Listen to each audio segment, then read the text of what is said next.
Embassy in Washington, D.C.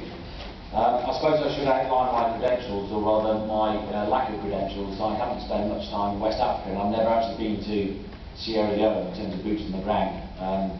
You'll note from my biography that I have spent a bit of time in Eastern Africa, so I do have some continental insight, and I'm actually delivering this on behalf of other people who have been to the country of Sierra Leone.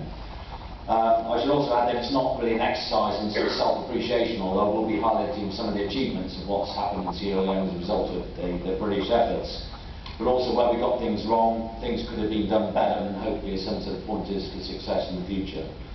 And finally, just in terms of my lack of credentials, I hope you can bear that in mind in the questioning, particularly if we enter at a particularly combative stage, which is not inconceivable.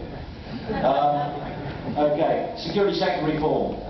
If we were intended to have a whole of government approach, and it's no surprise that the armed forces have been responsible for just about every coup insurrection since 1967. I reckon that would be good enough evidence for anybody to suggest that the security sector reform was a right and justified project.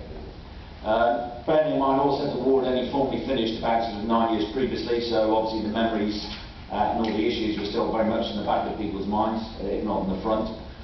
It is without doubt still a volatile and unpredictable sub-region, although the threat has diminished somewhat. We only need to look left and right to realise that Liberia has elections this year, Guinea is still going through a period of transition, unless we should forget the turmoil that's happening in Côte d'Ivoire. Just gives you some sense of what else is happening around the country. And also the title there of aid darling or aid orphan, and what exactly do I mean by that? Certainly from a British perspective, in terms of the rate of aid per capita, it was £8 sterling, which I think in your money is about sort of $12 or $13, depending on the exchange rate, for a population of 5 million. So there's almost a sense from the British perspective that it was either overfunded by the UK or underfunded by the international community, and of course that's something that I'll refer to later in the presentation. Something I think is worth pointing out, for those who've never been into a sort of post-conflict situation, the picture up there shows an improvised bridge, which you can see on the right there.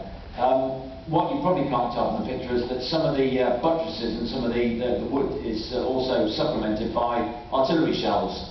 And that's not uncommon in a post-conflict situation. Now, I don't know if those are live shells, unexploded ordnance or explosive remnants of war, but I guess neither were the people who put those in place either.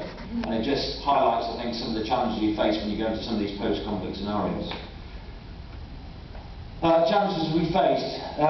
Fragmentation, lack of confidence both of and within the security sector. Certainly the people were very wary of the police and military, and I think it's fair to say there was a degree of mutual